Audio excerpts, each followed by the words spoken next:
ஏடிஎம்கே வந்து ஜெயலலிதா இருக்கிற வரைக்கும் ஓகே செம்மையா இருந்தது.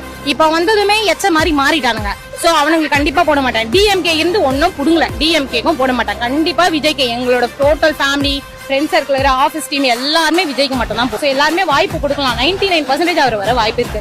மீதி 1% கள்ள ஓட்டு போட்டு அவங்க ஜெயிக்கிறதுக்கு வாய்ப்பு இருக்கு. இப்போ டிஎம்கே இருந்து என்ன யூஸ் இருக்கு? எவ்வளவு ரேப்? இன்னைக்கு நான் 2 பொண்ணு வச்சிருக்கேன். போனை ஓபன் பண்ணாலே 2 வயசு குழந்தை ரேப்பு, 3 மாசம் குழந்தை ரேப்பு. குழந்தைங்க என்ன பண்ணுச்சு? இப்ப டிஎம்கே கட்சி தானே இருக்கு. இப்ப வெளிநாட்டுல எல்லாம் நீங்க பாத்தீங்கன்னா ரேபிசம்க்கு அப்பப்பவே தண்டனை கொடுத்துருவாங்க. இங்க தமிழ்நாட்டுல என்ன தண்டனை இருக்கு?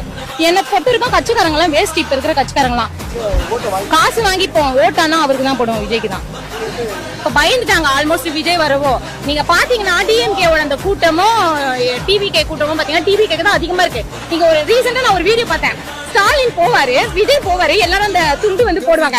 ஸ்டாலின் போடுவாரு, ஒருத்தர் சுத்தி ஒரு தலையில போட்டா எனக்கு அது சிரிப்பு அடக்க முடியல. அதுல ஒருத்தன் கமெண்ட் போட்டிருக்கான், யாருன்னா சொல்லிருந்தீங்கன்னா அது கல்ல கட்டி தூக்கி போட்டுனா தலையிலே போட்டிருக்கலாம். டிஎம்கே எல்லாம் வராது சார். வந்தாலும் இந்த வாட்டி யாருக்கும் லேடிஸ்க்கு பாதுகாப்பு கிடையாது. டிஎம்கே வரவும் கூடாது. என்ன வேணா வரட்டும், த்ரிஷா வச்சுக்கிட்டனாலும் வரட்டும், த்ரிஷாவை கல்யாணம் பண்ணிக்கிட்டோம், என்ன வேணா அது நாங்க நம்பணும். பர்சனல் லைஃப்ல போகாதுங்க, கட்சி லைஃப்ல வாங்க. தேவையில்லாம இவங்க வச்சுக்கிட்டாங்க, இவங்களே அவங்க போட்டுட்டாங்க, அந்த கமெண்ட் வேண்டாம்.